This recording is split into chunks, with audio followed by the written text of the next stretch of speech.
తెలంగాణ రాష్ట్ర ఆర్థిక పునరుజ్జీవనం మేము అధికారం చేపట్టే నాటికి రాష్ట్ర ఆర్థిక వ్యవస్థ పూర్తిగా విధ్వంసమైంది.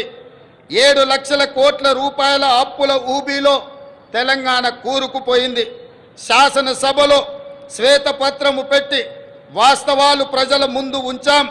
రాష్ట్ర సంపద పెంచి పేదలకు పంచడానికి ఆర్థిక పునరుజ్జీవనం జరగాల్సిన అవసరం ఉందని మా ప్రభుత్వం గుర్తించింది. మా ప్రభుత్వం ఆ దిశగా ప్రయత్నం చేస్తుంది. కఠినమైన ఆర్థిక క్రమశిక్షణ పాటిస్తూనే సంక్షేమం అభివృద్ధిలో రాజీ పడటం లేదు. ప్రభుత్వ ఉద్యోగులు పెన్షన్లకు మొదటి తారీఖునే వేతనాలు ఇవ్వడం జరుగుతుంది. అదేవిధంగా మిత్రులారా, గ్రీన్ తెలంగాణ 2050 స్వల్పకాలిక ఆలోచనలు కాదు, దీర్ఘకాలిక ప్రణాళికలతో భవిష్యత్తుకు పునాదులు వేస్తున్నాం.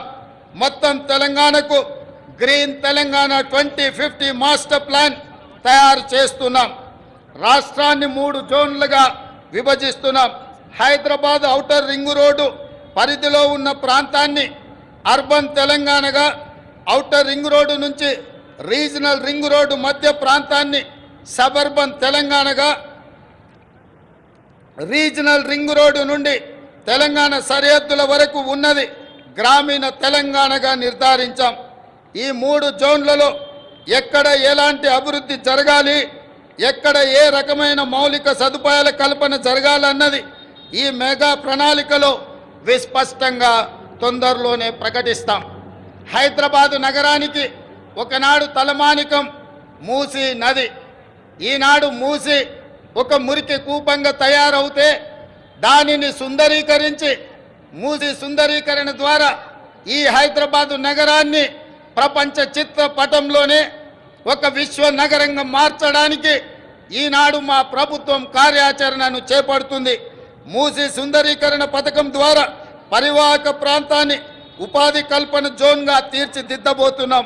ఈ పథకానికి ఇప్పటికే 1000 కోట్ల రూపాయలు కేటాయించాం. హైదరాబాద్ బ్రాండ్ ఇమేజ్ని ఈ పథకం మరో స్థాయికి తీసుకెళ్తుందనడంలో సందేహం లేదు. పర్యాటకం, ఆర్థికం, పర్యావరణం ఈ 3 కోణాలు ఇందులో ఉన్నాయి.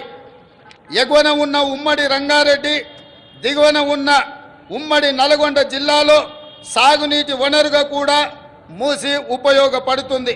ప్రజల అవసరాలకు తగ్గట్టు మెట్రో విస్తరణ ప్రణాళికలను ప్రకటించాం.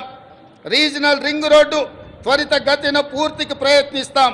తక్కువ ఖర్చుతో ఎక్కువ నీరు ఇవ్వగలిగే సాగునీటి ప్రాజెక్టులకు తొలి ప్రాధాన్యత ఇవ్వడం జరుగుతుంది. రాష్ట్ర ఆర్థిక పునరుజ్జీవానికి అవసరమైన అన్ని నిర్ణయాలు తీసుకోవడం జరుగుతుంది.